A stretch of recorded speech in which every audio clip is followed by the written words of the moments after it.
not world class. Very, very good goal scorer. And as I said, you know,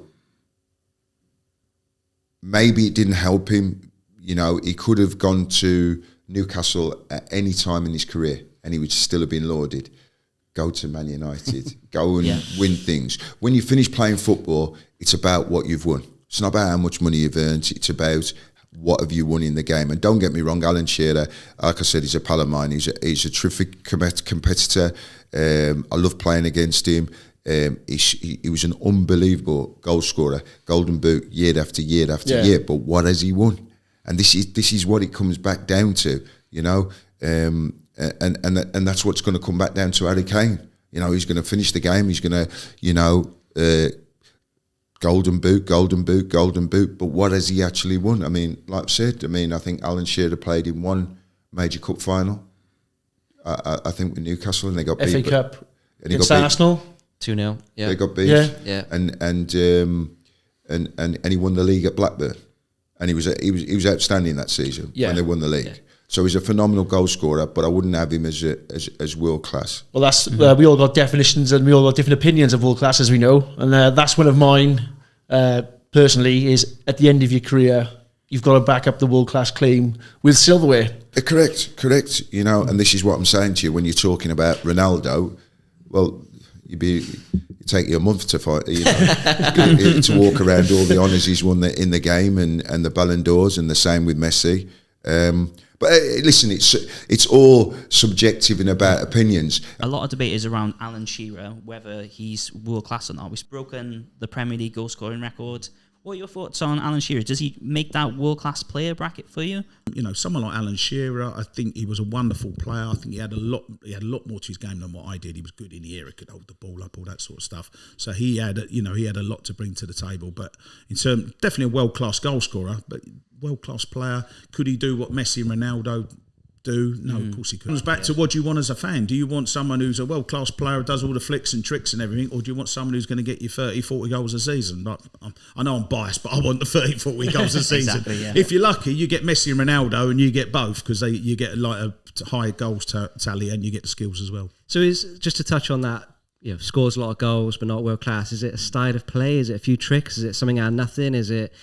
What is it that kind of can take someone into that goal scoring and world class bracket? I think it's something you're born with. I mean, if you look at Messi, and I mentioned Maradona before that, I'm sure Messi's idol would have been Maradona growing up, and just to be able to do things that, you know, other players can't do, not capable of doing, I wouldn't even try to do, you know. I mean, I always say as a footballer, you play to your strengths. You know, I play to my strengths. You know, in other words, I'm not trying to win headers against a 6'4" defender because I've got 8 inches before I've even jumped in the air. Like, I've got no chance. You do what you're good at, you know, and that's the thing. And with the top players, I think they get born with a natural talent. Although, having said that, I think someone like Cristiano Ronaldo, I think, has worked really, really hard with his game. And, you know, he is a wonderfully talented footballer, but there can't have been too many players that have worked as hard as him. Is there any that you'd give the world class stamp to? No. Not even Alan Shearer, maybe? He'd be the closest. Yeah. He'd be the closest. What didn't he do for you then to not quite get it?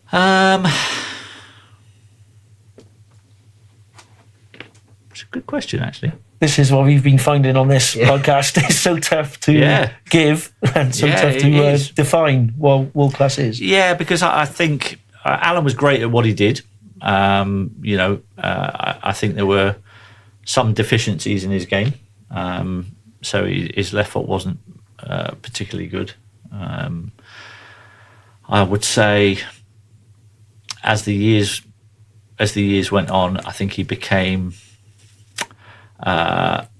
more of an out-and-out goal scorer and didn't really want to get involved too much in the rest of the build-up play and stuff. So I just think he was just that little level below what I would describe as world-class. Okay. Proper centre-forward, but with a little bit... So, see, when Alan was playing for us, when me and Rodney were playing on the wings, me and Rodney both outscored Alan in the 89-90 and 90-91 seasons. Alan didn't get anywhere near the amount of goals me and Rodney got because the way that we played we were kind of, me and Rodney were wingers that like to come inside and score the goals. We weren't kind of take your man on and get a crossing for someone else. So what it meant was that Alan used to do all these runs in the channels, and he would end up running the channels, and he would end up crossing to me and Rodney sometimes. So I think when he went to Blackburn, Kennydale, he actually said to him, look, he said, I've got two great wingers. I think you had Stuart Ripley on one wing, I think, and Jason Wilcox on the other. He said, I don't want you moving outside the 18-yard box. He said, I don't need you to do that. So Alan was like, woohoo, this is great, goals. And that's why he did what he did. You know, the manager believed in him and played to his strengths. And that's what Bawley did with me, and that's how you get the best out of players. Alan Shearer, do you think he was world class? This is a tough one, I think, for a lot of people. It's divided opinion. This is tough. I think he was world class goal scorer. Okay. I agree. And obviously his all round play was unbelievable as well. But naturally, no, I would say Matt Letizia is a better player. Okay. Or natural. Yeah. Would you put Matt in the world class bracket? Yes. Okay. Yeah. Again, one of them players that doesn't have to do anything. Just naturally put him on a football pitch and give him the ball, and he'll show you why he's world class. Where other players would have to put in so much work just to get anywhere near that level of Matt Letizia. Yeah, I mean, he says himself he wasn't the best professional. I don't think. Fish and chips on a Friday, I think it was. But he could do something out of nothing, couldn't he? He didn't need anyone around him, did he, to play well? I don't think. Some players, maybe Shearer is one, needs the Wilcox, the Ripleys on the wings to cross the ball in. But Matt, I've got to say, Matt would have done what he needed to do to be able to do what he wanted to do. Does that make sense? Yeah. I think so. He could do what he wants to do, so he could eat fish and chips. Okay, yeah. If he couldn't do it, then he would probably not eat the fish and chips. He was that confident, you mean? Like, nothing was stopping him, so he could go and enjoy himself. I get what you're saying. If the fish and chips become an issue, you'd stop it. Yes. But because it wasn't, it was like fish and chips on a Friday, smash hat-trick on a Saturday. Would you class Alan Shearer as world class? I think, again, a world class, I would say he's in a conversation. Yeah. But I would say he's like in England, great, if I'm honest, in terms of what he's achieved. He was probably a victim by more what happened on the international stage in terms of England not doing probably as great. But I would definitely say he's up there for me. Yeah, I think Tony Carty described him as a world-class goal scorer, not necessarily a world-class player. No, if you ask someone, I would still say now, to any point, who do you want up front for you in a one-off game as a final? I think 9 times out of 10 he would be up there as one person you would pick.